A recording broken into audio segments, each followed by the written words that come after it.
تو گناہ کی سزا 3 طریقے سے ملتی ہے۔ پہلا طریقہ اس کو نکیر کہتے ہیں۔ جہاں گناہ کیا کوئی نہ کوئی مسئلہ بن گیا۔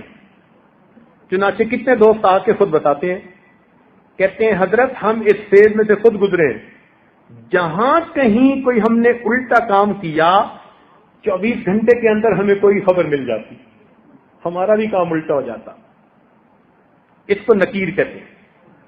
فضیل بن عیاض رحمۃ اللہ علیہ فرماتے ہیں کہ میں نے جب بھی اللہ تعالیٰ کی نافرمانی کی، میں نے جب بھی اللہ تعالیٰ کی نافرمانی کی، میں نے اس نافرمانی کا اثر اپنی بیوی میں، اپنی اولاد میں، اپنے خادموں میں یا اپنے سواری کے جانور میں کہیں نہ کہیں ضرور دیکھا۔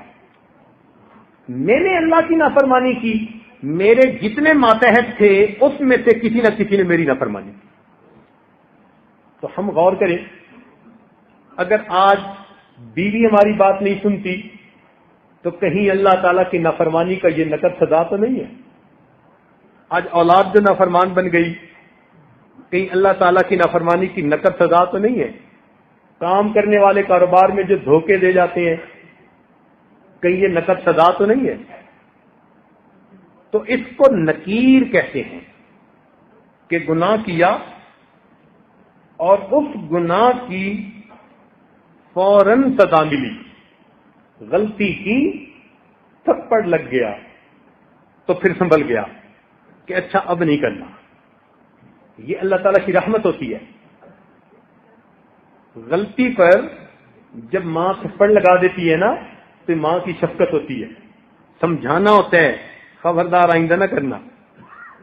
تو جب اس طرح ہو نا نکیر والا معاملہ، تو اس کا مطلب کہ اللہ تعالیٰ اس بندے کو الٹا کام نہیں کرنا دینا چاہتے، اس کو سیدھا رکھنا چاہتے ہیں۔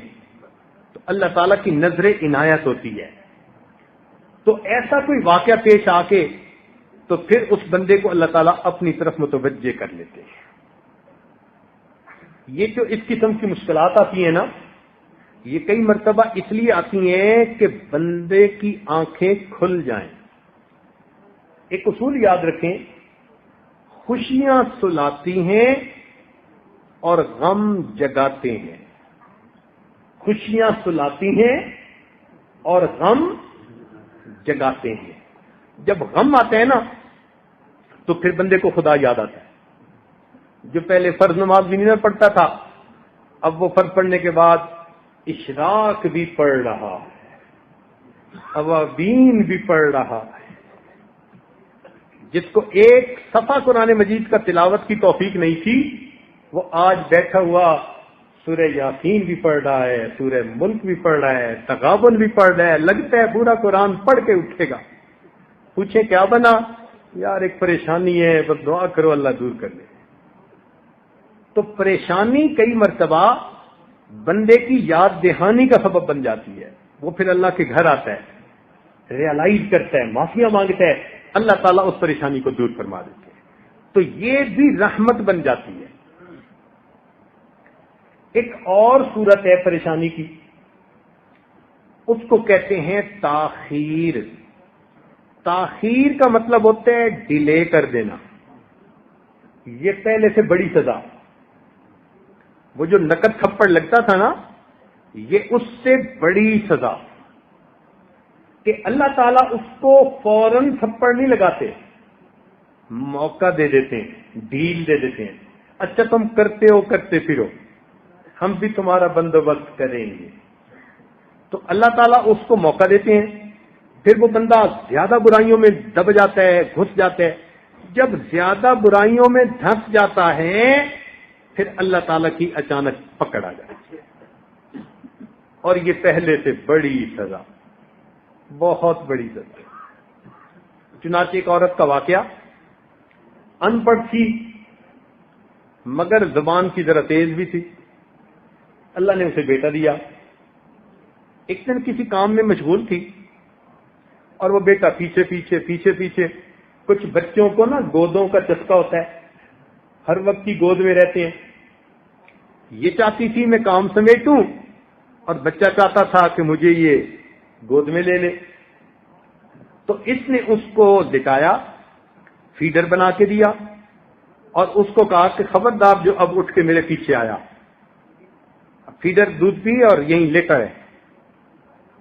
وہ بچہ تھا، اس نے تھوڑی دیر دودھ پیا، جب بھوک ختم ہو گئی وہ اٹھا پھر ماں کے پیچھے، امی امی امی. اب یہ غصے میں آ گئی، اور جب غصے میں بندہ آ جاتا ہے نا اس کو سمجھ نہیں آتی کہ وہ کر کے آ رہا ہے. غصے میں آ کے کہنے لگی پھر اٹھ کے میرے پیچھے آ گیا، اور پھر اس کے بعد اس کو بد دعا دے دی. بد دعا کیا دی؟ کہنے لگی تو تو سویا سو ہی جاتا تو اچھا تھا، تو تو سویا سو ہی جاتا تو اچھا تھا. اللہ تعالیٰ نے بد دعا قبول کر لی، مگر بچے کو اس وقت موت نہیں آئی. وہ بچہ بڑا ہوا، بڑا خوبصورت، بڑی میگنیٹک پرسنالٹی اس کی، بڑا آئی کیو لیول اچھا اس کا، سکول میں فرسٹ آتا رہا، کالج میں فرسٹ آتا رہا، پھر بزنس مین بن گیا. اس کا بزنس ایسے چمکا اور وہ اتنے اچھے اخلاق والا بچہ کہ محلے کے لوگ جب اسے دیکھتے تو تمنا کرتے کہ اللہ ہماری اولاد کو بھی ایسا بنا دے. گھر میں مائیں اپنے بچوں کو مثال دیتی کہ بچوں تم بھی اس جیسا بننا. بڑا بوم کرنے لگا اس کا بزنس. خیر جب خوب بہاریں آ گئیں، اب ماں نے اس کی شادی کے لیے تیاری کی. ایک حور پری لڑکی ڈھونڈی اس نے کہیں سے، شادی کی ڈیٹ طے ہو گئی. جب شادی میں 3 دن تھے تو یہ نوجوان گھر کا کچھ کام کروا رہا تھا. اچانک جو کسی جگہ سے اس کا پاؤں پھسلا، یہ گردن کے بل گرا اور وہیں اس کی موت آ گئی. اب ماں اتنا روئی کہ میرے اتنے جوان بیٹے کو موت آئی کہ ذہنی توازن کھو بیٹھی. پاگل بن کے چلتی تھی گلیوں میں. چھوٹے ہوتے ہوئے ہم اسے دیکھا کرتے تھے تو ہمیں ہمارے بڑوں نے یہ بات بتائی کہ بعد میں محلے میں کوئی بڑا نیک بندہ تھا، اس کو ایک خواب کے ذریعے سے بتایا گیا کہ یہ جو اس عورت کے ساتھ معاملہ ہوا یہ اسی کی بد دعا کو ہم نے قبول کیا تھا. اس نے بچپن میں بد دعا کی تھی، ہم نے بد دعا تو قبول کر لی مگر پھل کو پکنے دیا. جب پھل پک کے تیار ہو گیا اب ہم نے پھل کو کاٹا، تجھے پتا چلے تو نے کس نعمت کی ناقدری کی.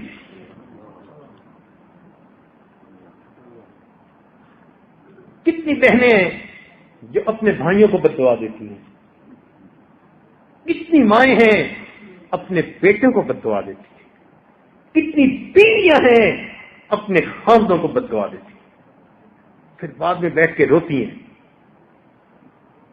تو کیا پتا ہماری ہی بد دعا جو کبھی غصے میں کی تھی آج جا کے اس کا اثر ظاہر ہوا. تو اس کو پہلے سے بڑی سزا ہوتی ہے. اس کو کہتے ہیں تاخیر. اللہ تعالیٰ تاخیر کر دیتا ہے، ڈیلے کر دیتے. قرآن مجید میں اللہ تعالیٰ فرماتے ہیں فَلَمَّا نَسُوا مَا ذُكِّرُوا بِهِ فَتَحْنَا عَلَيْهِمْ أَبْوَابَ كُلِّ شَيْءٍ، کہ جب وہ لوگ بھول گئے جو ان کو نصیحت کی گئی تو ہم نے ان پر ہر چیز کے دروازوں کو کھول دیا. خوب عیش کریں جو چاہتے ہیں.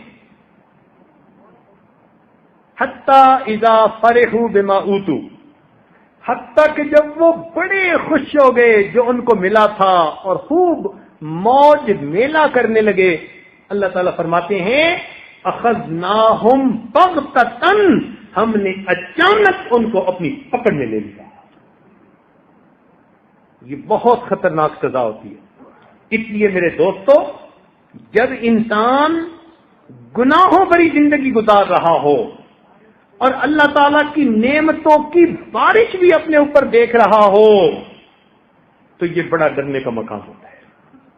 یہ بڑا ڈرنے کا مقام ہوتا ہے. او اللہ، میں گناہوں پہ گناہ کر رہا ہوں، آپ نعمتیں بھیج رہے ہیں، کہیں مجھ کو پھنسایا تو نہیں جا رہا, ٹریپ میں تو نہیں لا رہے. اس کو تاخیر کہتے ہیں. اور ایک اس سے بھی بڑی سزا, اس کو کہتے ہیں اللہ رب العزت کی خفیہ تدبیر. اللہ تعالی کی خفیہ تدبیر کہ اللہ تعالیٰ ایسی طرح سے بندے کو سزا دیتے ہیں کہ بندے کو پتہ بھی نہیں چلتا کہ یہ سزا تھی. ایسی طرح سے سزا دیتے ہیں. مثال کے طور پر جوانی میں بدماشیاں کی اور اللہ تعالیٰ نے بڑھاپے میں بیوی کو نافرمان بنا دیا.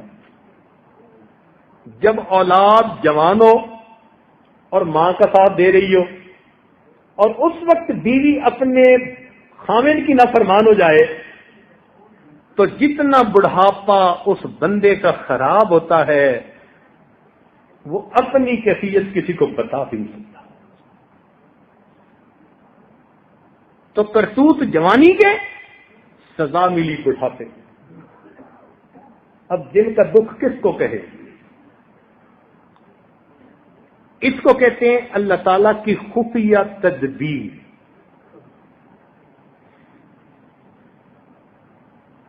کوئی بیماری ایسی دے دی, نعمتوں سے محروم کر دیا.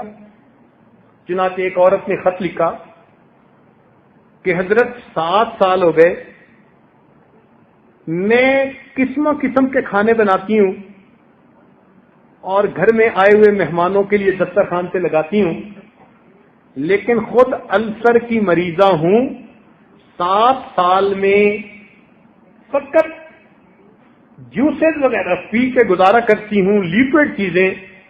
روٹی کا ایک لقمہ بھی میرے منہ میں نہیں گیا, میں روٹی کو ترستی ہوں. اب 7 سال سے جس سے اللہ نے روٹی کی نعمت کو جو چھین لیا,